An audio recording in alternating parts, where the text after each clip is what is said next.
मंत्री जी, जो ये अमृतकाल बजट है, इस बजट के बारे में हम सभी को जानकारी प्रदान करने का काम करेंगे।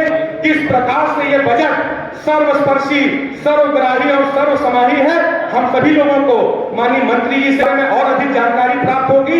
इसलिए आपके और माननीय मंत्री जी के बीच में ज्यादा ना बाधा बनते हुए देता रावत जी से आग्रह करूंगा कि 2 मिनट में अपनी बात को समाप्त करने के बाद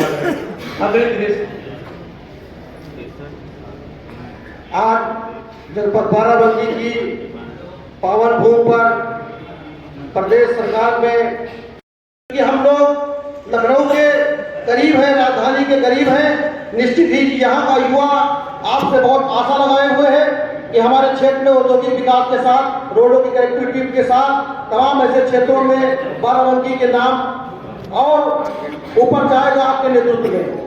हमारे क्षेत्र के सभी क्षेत्रवासी, क्योंकि हम हमारी विधान माननीय जिला परिषद अध्यक्ष जी, सभी मंचस्थ का मैं आभार व्यक्त करते हुए सभी जो हमारे क्षेत्र में जो हमारे भारतीय जनता पार्टी जनपद के कार्यकर्ता बैठे हैं, सबसे आशीर्वाद मांगते हुए अपनी बातों को खत्म करता हूँ। भारत माता की जय।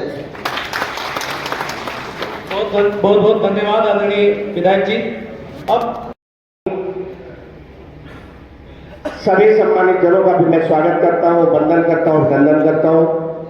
हमारे सामने हमारे भारतीय जनता पार्टी के वरिष्ठ जन, आपका भी मैं स्वागत करता हूं, वंदन करता हूं, अभिनंदन करता हूं। और इस सभागार में सभी प्रबुद्ध जन, मैं आपके हाथ जोड़कर वंदन करता हूं, आपका अभिनंदन करता हूं, आपका स्वागत करता हूं, क्योंकि ये प्रबुद्ध जन ही है जो हम लोगों को आगे बढ़ाने में मदद। संयम और विचारधारा से जुड़े अन्य दलों में यही देखने को मिला कि जिस जनता के द्वारा सत्ता में पहुंचते हैं और सत्ता पाने के बाद उसी जनता की छाती पर बैठ जाते हैं। मगर ये भारतीय जनता पार्टी का कार्यकर्ता है जिसने 5 साल सत्ता में रहने के बाद भी संयम रखा और लक्ष्मण रेखा नहीं लांगी।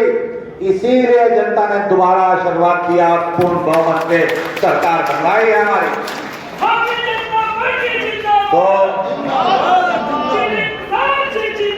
आज तो मैं जल्दी में हूं क्योंकि माननीय रक्षा मंत्री और मुख्यमंत्री जी का एक कार्यक्रम लखनऊ में अभी होने वाला, मगर जो लोक निर्माण विभाग की जिम्मेदारी मिली है और साथ ही साथ बाराबंकी की प्रभारी की जिम्मेदारी, तो सभी वक्ताओं ने कहा खास प्राथमिकताओं पर रहेगा आपका बाराबंकी जनपद लोक निर्माण विभाग के दृष्टिकोण से, और प्रयास किया जाएगा कि एक एक वो मार्ग और एक एक वो सेतु और एक एक वो गांव तक पहुंचने का मार्ग सशक्त किया जाएगा।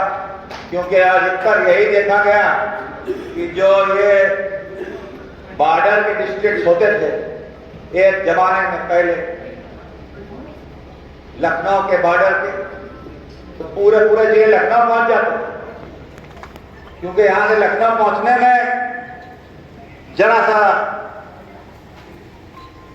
दूरी, मगर गड्ढे और परेशानियां बहुत, वो तो काफी हद तक ये एक्सप्रेसवेज और नेशनल हाईवेज ने दूर की है। आज तो पता ही नहीं लगता कब लखनऊ खत्म हुआ और कब बाराबंकी शुरू हो गया।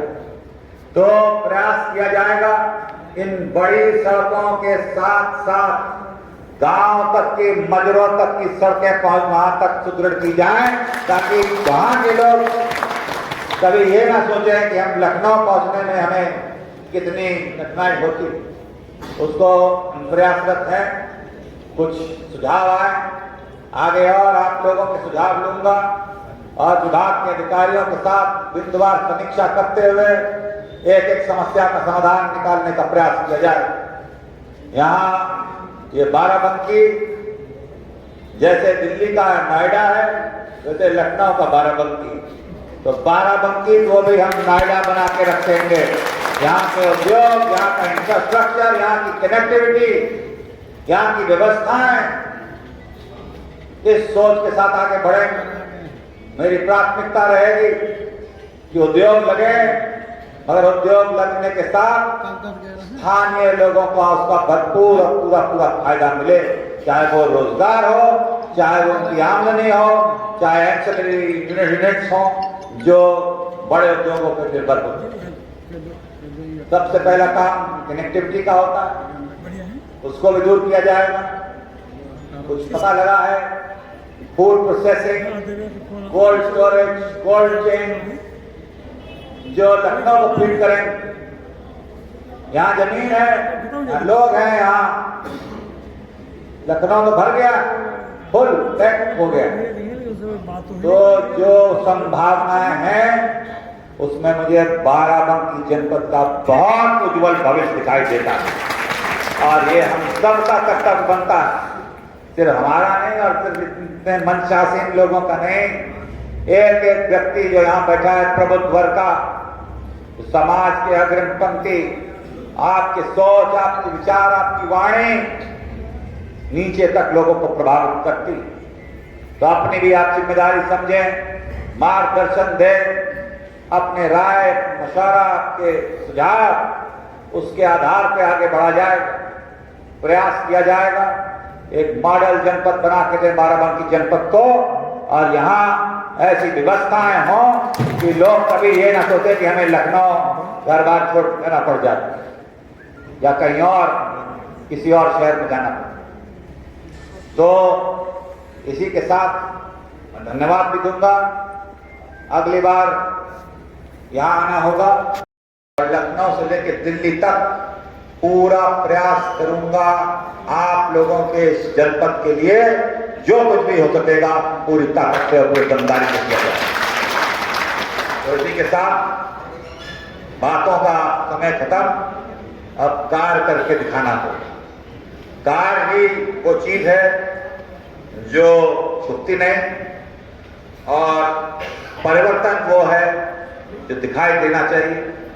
और मैं समझ सकता हूं कि माननीय प्रधानमंत्री जी का जो संघर्ष, उनकी तपस्या है और माननीय मुख्यमंत्री जी की जो मेहनत है वो किसी से छुपी नहीं।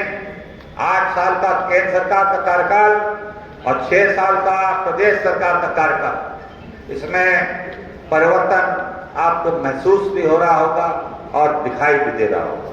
दे रहा है कि नहीं दे रहा है?